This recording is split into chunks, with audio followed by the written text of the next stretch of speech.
On this week's episode of Damsels in the DMs. Dear Damsels, I've been living with my partner for 5 years, and he is the most loyal and amazing human being. He's always bending backwards for me and dropping all of his plans to hang out with me at my beck and call. He is really the best person that I'll ever find. A few weeks ago, I went out with my girlfriends and I met the most handsome man I've ever seen. I was a little tipsy and I ended up going home with him. I also didn't tell him that I had a boyfriend. I feel so bad for cheating on him, but I can't stop thinking about this new guy. What should I do? Love, Team Jacob or Team Edward? This message is intended as a reminder that we are not licensed professionals, not psychiatrists or psychologists. If you have a serious problem, please seek professional help. The National Suicide Hotline is 1-800-273-8255. That's 1-800-273-8255.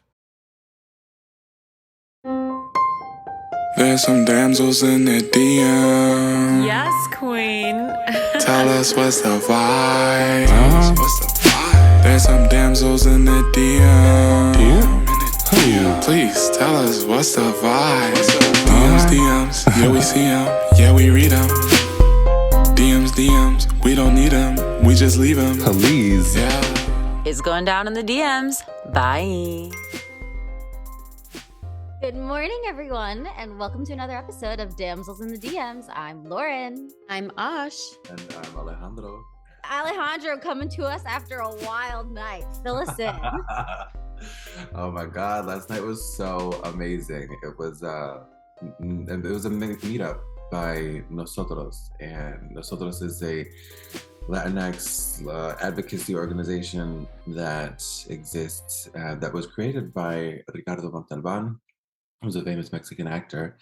And yesterday was so dope. It was celebrating Hispanic Latinx Heritage Month, and it was just a great opportunity to connect with so many people who are just really passionate about storytelling and in so many different capacities. And it was cool. It was fun to be able to see familiar faces and to connect with new friends. You know, it was a You get really lit? good time. It was amazing. It was at the Montalban Theater. Montalban. It was at the Montalban Theater, right off of, Hollywood and Vine, and at the So roof. fun. It was so fun. Oh my Did God. you meet anyone that, I mean, because it is a dating podcast, so I'm going to ask like really superficial questions, but was there anyone hot or eye-catching for you? There were a few people that were definitely eye catching. There was one guy who came up to me. He's like, "You." I don't know. It sounds funny to even like say it aloud, but like he was just like, you caught my attention earlier, and I wanted to say hello, and it was just. Why does I that sound funny Hello. to say aloud? I love Yeah, that. that's cool. It feels funny to say. Like, I don't know. I feel good. Alejandro, you're hot. You're gonna get attention, and you're Yeah. intellectual, and you're smart and beautiful, and have a great personality. Of And course, never people are forget gonna who come up to you. discovered you. Never shall I ever. No, but it was really dope too because I was able to plug Daddy Date, which is a 10-minute, one-act theater project that was written and directed by Teddy Alexis Rodriguez. We had that this past weekend that we completed, and we got into semifinals, which took. Wow. So to be able to like, network and meet these amazing people and then to be able to plug this project, it was really cool to have a lot of support from within the community. And again, to support others, it was really amazing as well. So it was a good time. It was a good Yeah, time. I feel like you've been working a lot. So when does Daddy Date end its run? Like, can people who are listening to this episode, which comes out on Monday, still see it? Yes, if you are interested in LA, please come and support us. We will be at the Marilyn Monroe Theater at the Lee Strasberg Institute on October 27th in the semifinals round. Audience participation and votes gets us to finals, which is on October 29th. And then the best of gala is on the 30th. So Oh, well, if Lauren and I were in town, we would obviously be there, front row I seats, know, I watching. know. Anyway, Ash, tell us about Ash in Paris. Ash in Paris is going on a date tonight. I am very excited. I actually also went on a friend date last night, like a Bumble BFF Wow. date. And I know we talked about this in the last host episode, but I've been building up my friendships here and it's been really, really great. That's awesome. Yeah, my birthday's tomorrow. I'm turning 30. I'm not a birthday girl at all. I really, really, really hate celebrating my birthday. But the girl that I met last night, she's so cool. She was like, okay, we're gonna do something for your birthday. Like, I'll get my friends together, my Bumble BFF girlfriends together, you get yours together, and we'll do like a fun thing. I Aw. was like, okay, cool. Aw. I wish we could be Yeah. there celebrating with you. I know, but maybe I'll do something in LA if you guys ever, or Alejandro will be there, but if Lauren, if you come back. Yeah, I know I have to be there in November because I'm filming at least one, potentially two projects. So definitely early November. Sweet. But talking about New York leads us into today's episode topic because it's actually really interesting.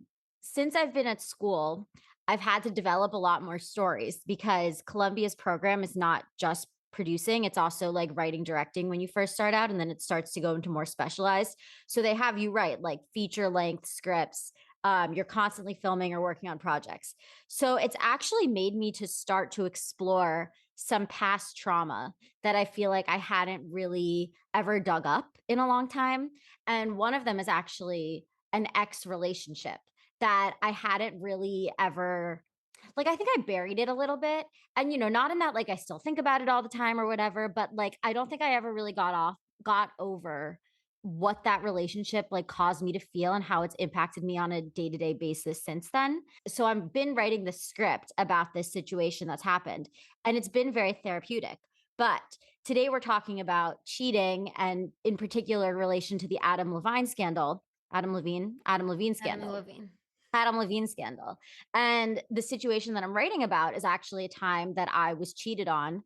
And because I was cheated on, I was not able to fully be present in the relationship that was actually a great, healthy relationship after having been cheated, because I never really recovered or let myself grieve that relationship where I was cheated on. And it had tremendous effects on the following relationship to come. So the script that I'm working on is a lot about how, like, those of us who have been in those traumatic relationships where either, you've been assaulted or abused, or even on like a lesser scale, like just been in a coercive relationship, the feelings that arise from that never really leave you, and they definitely affect your future relationships. So I think in talking about cheating, it's also important to acknowledge that, like, that feeling of being trusting somebody and having that broken is a really hard thing to get over. So have you guys ever been cheated on or experienced any of the things that I'm talking about? Definitely. I still feel like to this day it's affecting my relationships or affecting dates that I go on, because it did take a huge toll on me and my ability to trust people, especially Yeah. trust men. And so, yeah, so I got cheated on in 2016. The way that I found out, if you want the tea, was we were out drinking and we were both really drunk, and we were at a bar right next door to someone that I used to date before him, but like way before him. And this guy, like, he was the first guy that I kind of ghosted, but not really. He just ended up being too annoying, and he wasn't getting the hint that like I wanted it to be over. Anyways, that guy lived right next door to this bar that we were at, and I casually was like, "Oh, I dated someone who used to live there," and all of a sudden it turned into, "Oh, you're cheating on me," him to me. And I was like, wait, what? Like, how did this escalate? Like, no, I just mentioned that I used to date someone who lived in that building next door.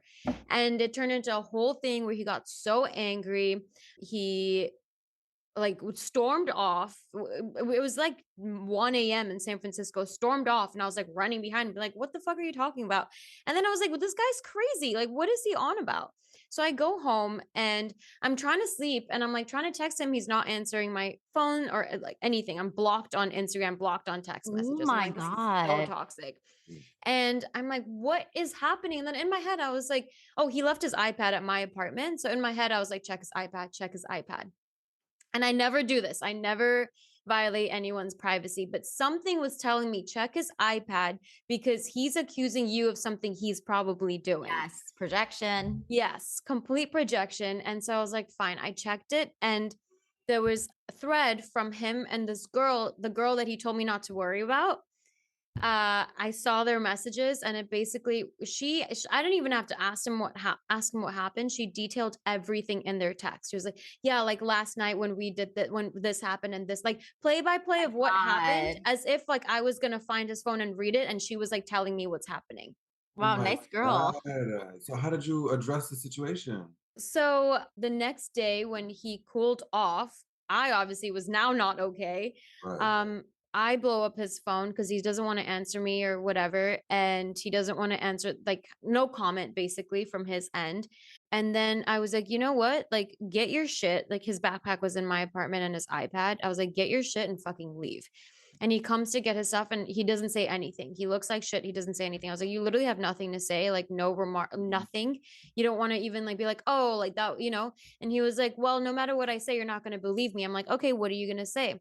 And then he goes, my iCloud wasn't syncing from my iPad to my laptop, and these are old messages. Oh Oh hell my no. God. Oh I'm my not stupid. God. It has a date on them. Like, messages won't come in on a certain, like, you know what I mean?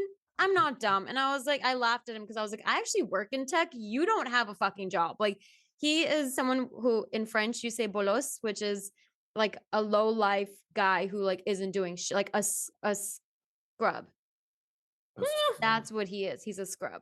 Where you at, TLC? Come through. Oh Exactly. my goodness. Yeah. And I'm like, what? Idiot. But anyways, I got back together with him because I was young and didn't know what the fuck I was doing. Also, I was very lost without him. It was a very toxic relationship where I was super attached. And obviously I left it, but I left it like 8 months later. But that's the thing about cheating, because I got back together with the person I've been cheated on twice that I know of. And Same person? no, different people. Oh, wow. So the second person who cheated on me, it was like in the summer. They were at summer camp and I was at a theater conservatory in France. And they cheated on me when we were like split up for the summer and then came back from the conservatory, didn't want to tell me, but did tell me, broke up with me. Then they went to college and me being an idiot, like was like, okay, I'm not going to go help you move into college because we're broken up. And I was trying to like advocate for myself, but he was so like manipulative that he somehow convinced me to go with him to move him into college, get back together. So after the knowledge of like him having cheated on me all summer, I go with him, move him into college, and then continue like being in a relationship with him for like all of September, the first month while he was in college.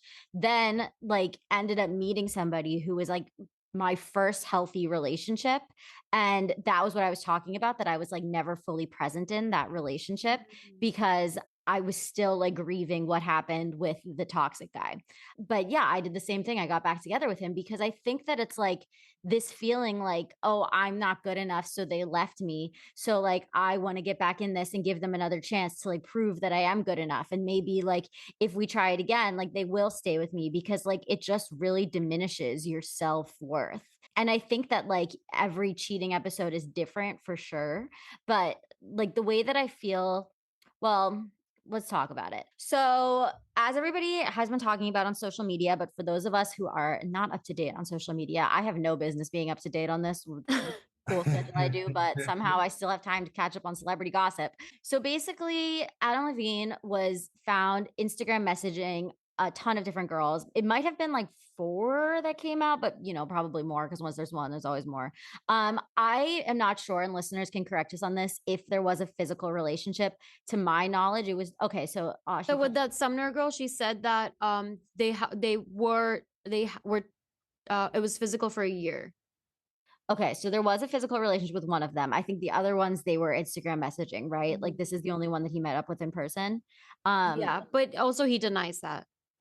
He denies that he was ever with her in person, and he says that it was just the flirtatious messaging. Yeah.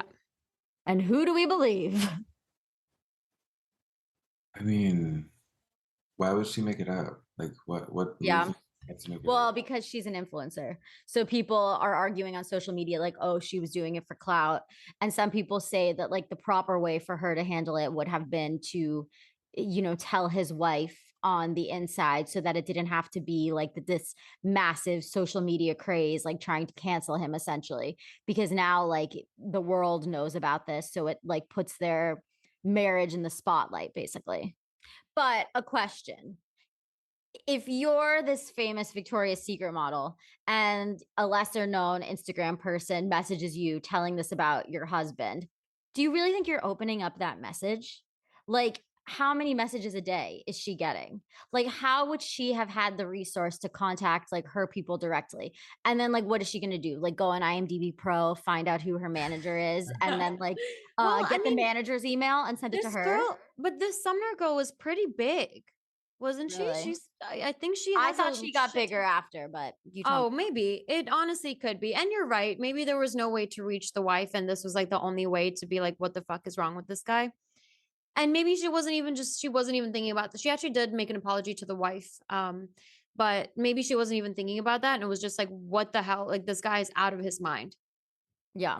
But then I feel like we have to go back to what we were talking about earlier in terms of healing and taking time to like really mature or learn the lessons from those mistakes of diving so deep into a relationship where one is being cheated on. Like maybe it just took her that long to finally like Yeah. stand that like, no, this is Well, unacceptable. Like I don't yeah. need to be participating in this. Like I don't need to be like a silent component in this fairy tale that he is weaving Mm-hmm. by just like standing by and accepting that, oh, I'm gonna get this child's name. Like that had to have been a breaking point. I think if I were in that situation, I probably would have done something similar.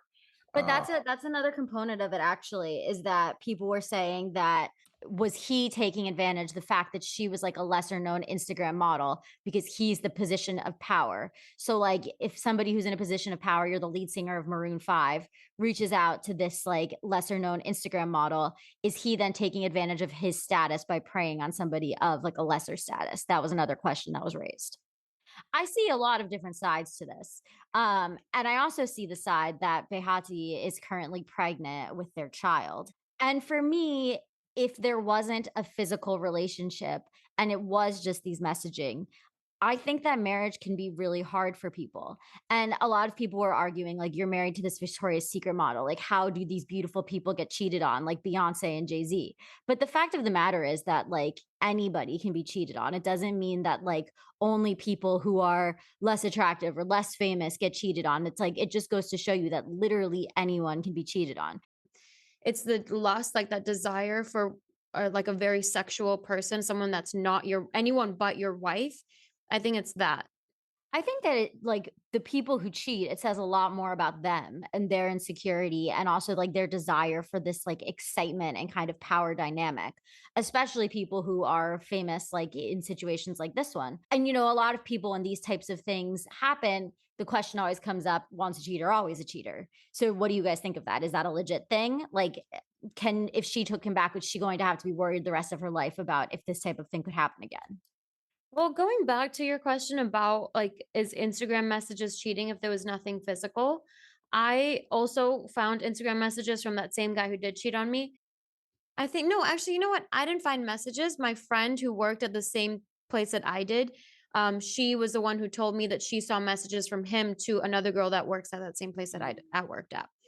And yeah, I don't think I saw messages. But regardless, like he was still messaging, this girl, and I don't know how many other girls he was probably messaging.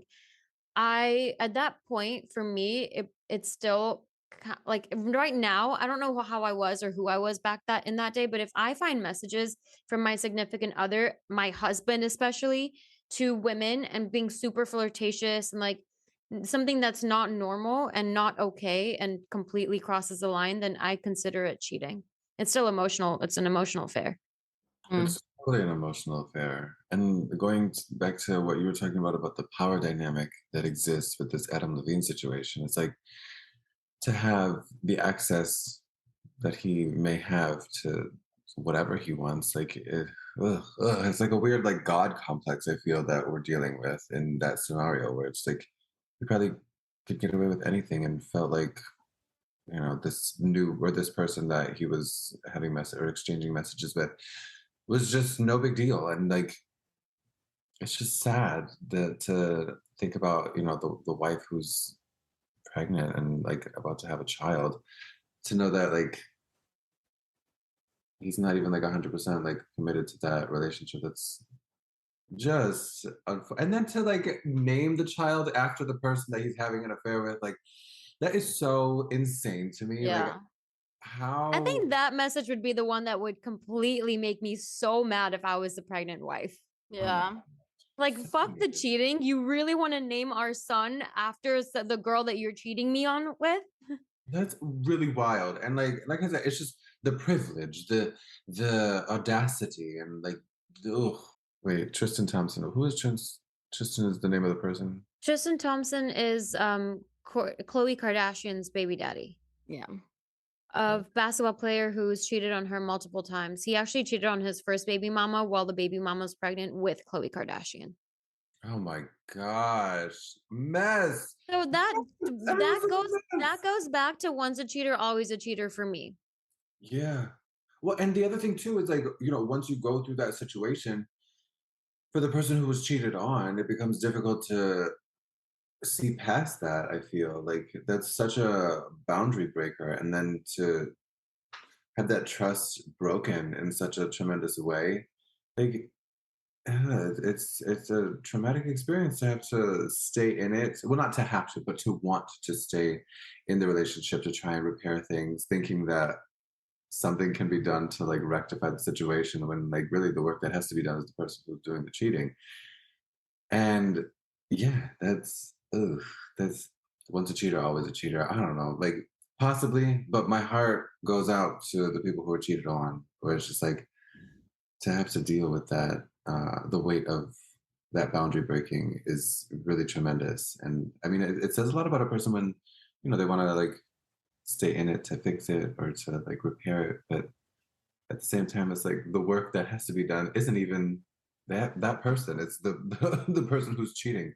That's Mhm. what needs to Do you guys feel really do like people who are more attractive or people in positions of power are more likely to cheat? Do you think that people are more attractive? I don't know about the attractive part, but I think position of power maybe because there's Yeah. for example, like athletes in school, just talking about university, college athletes, there were so many women being throwing themselves at these athletes, and like they had this is before, obviously it's also social media, but Instagram wasn't that big when I was in college, and it just a lot of girls throwing themselves at these athletes, and it's like, okay, that gives them a position of power. And yeah, I feel like it is easier to cheat. They'll what I've seen from athletes that I know of and just in the media is that they end up dating and marrying girls who are very easy and won't ask questions. Like you won't see them date like girls who are like, like fighting for themselves, being like, what the hell are you doing? Like questioning their every move, or like, questioning shady things that they're doing. So they'll go for these easy targets and then they'll cheat on them because their wives are never going to ask them like, oh, where were you last night? Oh, let me see your phone. Like their wives are just very like, don't ask, don't tell. Hmm. I think they are more likely to cheat, but for me, it comes from a self-worth perspective, especially younger people who were these athletes like in high school and college, like you're talking about, Osh. Because I think that like for these athletes, they get a lot of their self-worth from like, oh, I was the best soccer player, I was the best football player in college. And then once you graduate college, unless you're going professional, that attention ends. And even for professional athletes, that attention ends at some point because you can't be a professional athlete forever. And then I think they start to take that self-worth or that attention that they were trying to seek in their career previously from their significant others or just people that they can get attention from when cheating on their significant other. Because I think that like there's this element of people becoming bored with their lives, and having these affairs is like an exciting thing for people to do to shake up their life. And I think you could be the most famous person in the world or the most successful person in the world, like Bill Clinton and Monica Lewinsky, but it's like there's still this element of attention from another gender or the gender that you're interested in being so intoxicating that I think for some people it's hard to say no, especially when you're in like a long committed relationship and you're adjusted to getting that attention from people and then it's taken away from you. And then I think people start to seek it from other facets, which to me is why like I don't necessarily believe in once a cheater, always a cheater. I really want to believe in humanity and believe in the fact that people can change. And I think that part of it is that people just start to seek their self-worth from the attention that they're getting from the person that they're cheating with. And I think that there is a component of people like not doing the self work and not figuring out what it is that they're bored about within their life, that they're trying to ease that from finding somebody else. And I think that it is possible to change even the people who have cheated on me, they now seem to be in long committed relationships, and some of them are even married. I have no idea how that's working out for them, but it seems that they've figured out some of their issues. And Well, hopefully they're not cheating still. yeah, hopefully they're not, but I would beg to believe that they probably aren't. I hope to believe that they aren't. And to me, I think that like you can grow from it if you're willing to have that self-awareness and see that you had a problem when you did that. And I don't think that a lot of people are. And that's why I think you see this repetitive behavior, because people aren't willing to address it. But I think if you are somebody who can see this behavior and recognize it, then I think you can make change on it. It's almost like an addiction, right? Like a Yeah. sex addict. Like it's almost like that, where you are never going to be satisfied with just having one person to have sex with for your whole life or however long your relationship is. But I feel like there's two types of cheaters. There's one that's like the accidental. I was at, a party with my bros, like at a bar with my bros, and like, oh, like I was so drunk and this girl came up to me and we made out or something. And like obviously that's cheating because, whatever. But you'll come home and be like, oh babe, I did this. Like, I'm so sorry. Like I was so stupid. Like da da da. Then game over. Like, I mean, case closed. Like you're drunk, no worries. Like as long as it never happens again. They're like, no, that'll never happen again. Cool. They've never had a track record of it. Okay, great. Done. But if it's like months or like weeks long or months long type of relationship that they're having on the side, I don't know. I feel like that's going to be really, really hard to get to work through in therapy, or just be in a polygamous relationship or an open relationship, Yeah, it almost is comparable to like shoplifting. Yeah. A rush out of just the thrill of doing it and then getting away with it, and then that person just probably just continues to do it out of routine or habit or excitement of being able to kind of going back to what we were talking about as far as like that power dynamic, that ability to just like do what they want and knowing that they can get away with it just because they know they can. Yeah.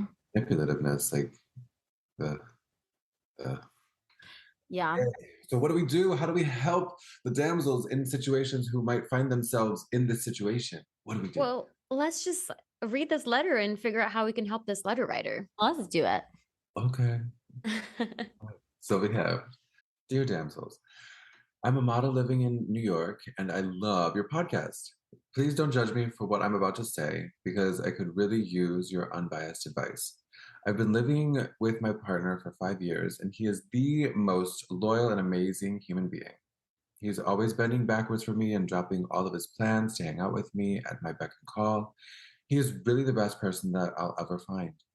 A few weeks ago, I went out with my girlfriends and I met the most handsome man I've ever seen. The energy between us was insane and there were so many sparks flying. I felt like I had met my actual soulmate. I ended up talking to him the entire night and it was just so romantic. I was a little tipsy and I ended up going home with him. I also didn't tell him that I had a boyfriend. I feel so bad for cheating on him, but I can't stop thinking about this new guy. But I'm also so attached to my boyfriend that I don't think I can ever leave him. I'm afraid that things with the new guy won't work out. I know I sound horrible, but my heart is in two places. What should I do? Love Team Jacob or Team Edward? What the hell? The Twilight reference kills me. I can't. Ooh, Team Jacob or Team Edward? What do we do? That's tough. I mean, because like on one hand, I'm hearing like emotional fulfillment that possibly this like spontaneous new connection is giving to this person, which that's tough. Like, like what do you do in that situation where like someone crosses your path and is giving you something that maybe the partner is not? But on the other hand, it sounds like the partner for the past years or so is so loyal and so and bending backward and dropping plans and da da da. That's a tough situation to be in. But damn, I mean, you went home with him that after that one night. That's tough, girl. That's tough. Yeah. I have words from my girly girl over here. What do we do? Listen, my girl. so you've been in this long-term relationship and you meet somebody and you feel like you have this like long, exciting night. This is a lot of what I was talking about before. I feel like people get into these long-term relationships and it also, because you're a model, I bring this up. It makes me really interested in Instagram culture and influencers because, like, some of these influencers who have made their careers on their looks, I think that when you lose that validation from your community or if you're a model from the work that you're booking, I think it's hard and you start to seek attention and approval and validation from other places. And sometimes when you have this long term relationship, you start to not see the importance of validating your partner. So, my feeling on this is that you've been with this partner for a long time. I think they've probably stopped validating you and stopped like helping you feel like you have this self worth. Like, I hear you saying that they drop all their plans, they do all these things for you, and they're so loyal and amazing.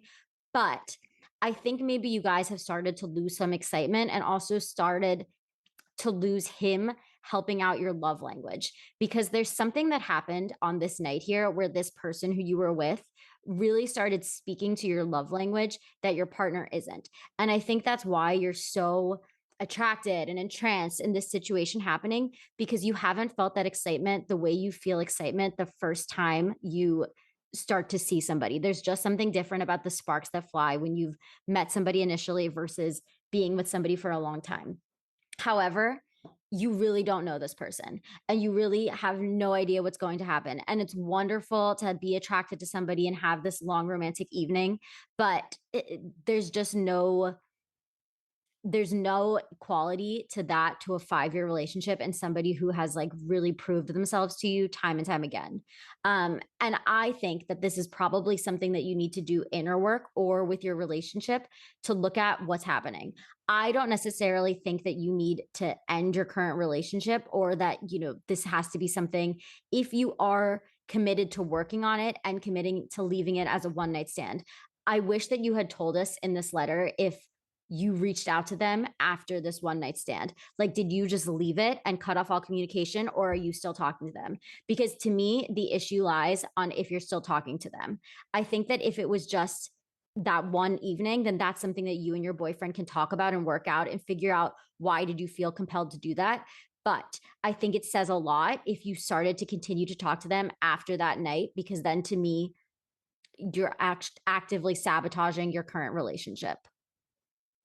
And also, you got to tell this new guy that you have a boyfriend or your current situation. Like, you know, I've never been in a situation like this where, that's happened to me, but I can see that, that it's like your heart is in two pieces and you don't seem, I'm not going to judge you. Like, I don't think you're a horrible person. I feel like things happen, but I do think you need to be honest with yourself about like what you're looking for and who you truly are and what, like Lauren said, like, are you looking for validation outside of what you already have? That could just be a really amazing relationship. Like you said, like you are already with someone who's amazing. And you're just like, things are getting old and you're just seeking something outside of what you're losing, or are you genuinely unhappy? I think having that honest conversation with the partner is the most appropriate thing. Like, I kind of similar to what you were just saying, like, just talk about it. I think as on one hand, I'm hearing myself say that, and it's just like, it sounds silly. I'm just like, oh, well, talk to your partner that you met someone. But at the same time, it's like, no, like that honesty is important. And it almost goes into what Mariah was saying in a previous episode about boundary setting. This is kind of like boundary breaking in a way, but at least like you're having that uncomfortable conversation and, bringing your partner up to speed as far as like, hey, like if this love language was tapped into, this is what we need to do to address it. Or, like, yeah, it might be an uncomfortable conversation, but at the same time, if if this new person is striking chords of being a new soulmate, like, there's something interesting and valuable in exploring that, but sharing that openly with the person that you're in a relationship with. Like that person deserves that, especially if y'all been together for as many years as you have been. Like, my goodness, you Also, know. you said that you're attached to your boyfriend and you're afraid of this things not working out with this new guy, which kind of to me, it's like, okay, you're too scared to break up with your boyfriend and go for this new guy because if this new guy doesn't work out, you're going to end up alone. And is that such a bad thing? Like maybe you do need to be single and figure out what you're looking for. And what one is looking for can change over time. Mm-hmm. That's Yeah. also something really important to look at as and explore maybe more within yourself than with your partner, but that definitely deserves some attention and work because, you know, don't dishonesty doesn't really work and turn out well for anybody. So Not to give a hot take, but to give a hot take, I don't think things are going to work out with this new person. I think that this person is a symptom to a cause. I don't think that you can know somebody after a night. I think that you can be really attracted to somebody. I think you can have a wonderful evening together, but I don't think that you can really see a future after one night. If you had been with this person for a week, seen them interact with their friends, seen them in all sorts of different situations, then you could come back to me and I'd say, okay, maybe we can discuss like if this person has a future. But I don't think that you can know if you have a future with somebody after one night. There's just too many variables that you really don't get to know a person. So, in my opinion, what really needs to be addressed is your relationship and looking into that and looking into what's not working, what are your needs that are not being met. But I think that your relationship really needs to be given a chance before you just run off with this person who you only were with for one night. totally, totally. Because just so romantic, how romantic could it have been within those few hours? My goodness, that was the first time you met this person, but mm, mm, mm, mm.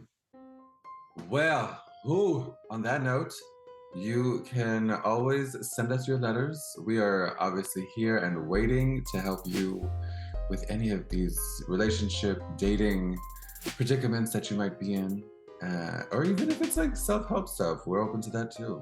Always willing. And our giveaway is still open, you guys. So you still have a shot at winning some amazing prizes. So please do what you need to do. It's on our Instagram. So follow, like, subscribe, and all the things. All right, everybody. Well, thank you so much for tuning in to another episode of Damsels in the DMs. Please rate, review, and subscribe on your favorite podcast platform if you like what you're hearing. And Until next time. It's going down in the DMs.